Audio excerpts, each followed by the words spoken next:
new segment, Locked On Baylor. Texted Sydney last night. I'm saying, we got to do this. And Sydney was so gung-ho about it. He loved it. She's not shut up about it all day. Who Wicker's winner is going to be. What we're going to do on these episodes is take a look at the week before, before we take a look at the week ahead. Who was the biggest winner, the biggest loser in the conference? It's mostly going to be teams, but it can be a player, it can be a coach. So I don't want to put any more preamble on it. Sydney, we eventually got some big wins in the Big 12. It took a minute this weekend. It took till at least Saturday night before the conference got a big victory. Who was your biggest winner from the Big 12 in week 1? I hate to say this on Locked On Baylor. Do it, but I have to. TCU, I mean, how could they not be the winner? Josh Hoover looked legit. So good. And I think what gets a little discredited too sometimes is the fact that can you still see me, Cam? There we go. He's That's gonna work. It's gonna work. I think what gets a little discredited is the fact that you know what, if you're just listening, just listen. But if you're watching, I hope you're having fun connecting the dots here. One more time. I think it's a little discredited how much hype went into this game with it being Bill Belichick's first game at UNC. And so I feel like TCU was such a sleeper going into this game in general. All of the focus was on UNC. And I think it can be easy to let a lot of those narratives go to your head. And they really showed that they didn't. Josh Hoover, what an incredible game he had. He just looked so good. Like, really, it was the first time TCU scared me in a long time. And I was like, wow, their offense was really, really impressive to me. And defensively too, gosh, they got after North Carolina so quickly. So all around, I think that they were the biggest winners of the weekend.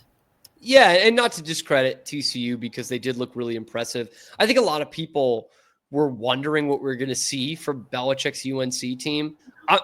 Hand to God, as a huge Belichick fan, I could have told you last week that team's going to stink. Team's going to stink. I could have too. But TCU, to their credit, they won the game. How they're going to win some games this year. They had 542 yards of total offense, and it was split pretty darn evenly, 284 to 258. That is the worst rushing attack in the conference last year for all intents and purposes, worst among actual competitive teams. And they had 258 yards rushing. They outrushed Carolina by 208 yards. Like that's a big step in the right direction. We talked about Josh Hoover. We know what Josh Hoover can do, but if this offense can be balanced under Kendall Briles, that's a team that can start making noise. That was one that you said could be a dark horse this year, Sydney. Absolutely. I mean, anytime Baylor and TCU play each other, I'm always nervous. It doesn't matter if it's football, basketball, whatever. Like, anytime you play a team that you have bad blood with, you never know what can happen.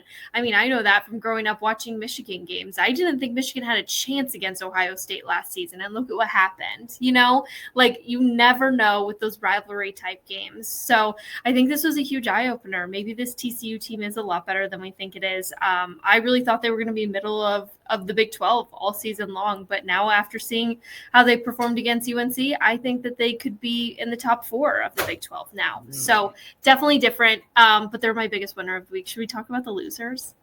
I think we should. I'm really excited to talk about the losers.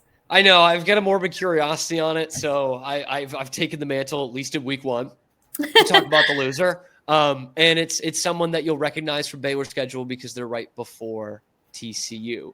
Now I'm going to get some heat for this because Baylor lost. Yep. Okay, maybe Baylor should be the biggest loser. They gave up 300 rushing yards. They took an unsure offense and made them sure of themselves and gave up 38 and lost at home. But Auburn is a Power 4 team. They're in the SEC. And guess what? They're in FBS. So that's going to, there's some credence to that. My biggest loser of the week also wears purple, and we'll face them the week before they faced TCU, and that's the Kansas State Wildcats. Kansas State won, but it was not pretty by any sense of the imagination. Obviously, coming off a loss in week 1 in Ireland, where there were a lot of questions, it was fairly sloppy, and it got even worse in week 2, even in the game they won. They took on North Dakota. not North Dakota State. I think I should mention that. Anyone who's watched college football the last 15, 20 years, you hear North Dakota State, and you're like, yeah, but they're basically an FBS team. Like some of these years, they probably would have been a top 25 FBS team. Not that. The Fighting Hawks, formerly Fighting Sioux of the University of North Dakota, known for their hockey, not for their football, with their 7 or 8 national championships in hockey, had Kansas State being booed off the field at halftime.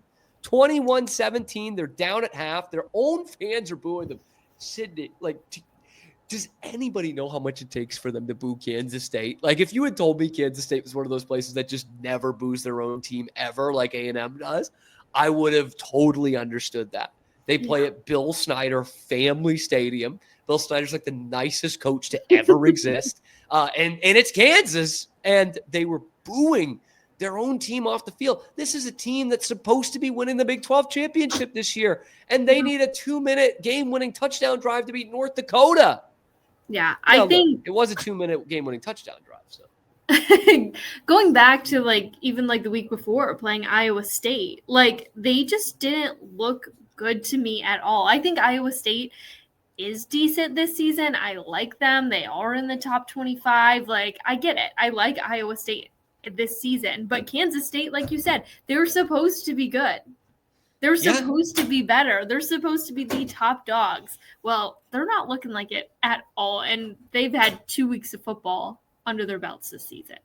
And maybe I'm taking away from my own team that I cover, but like I put a lot of expectations on Baylor this year, and they lose week 1, but we were the only ones doing it. We were the only ones saying that Baylor's going to win the Big 12. Everyone else in Vegas and all these publications and everything, they're picking Kansas State. They're picking Avery Johnson. They're picking Chris Kleiman.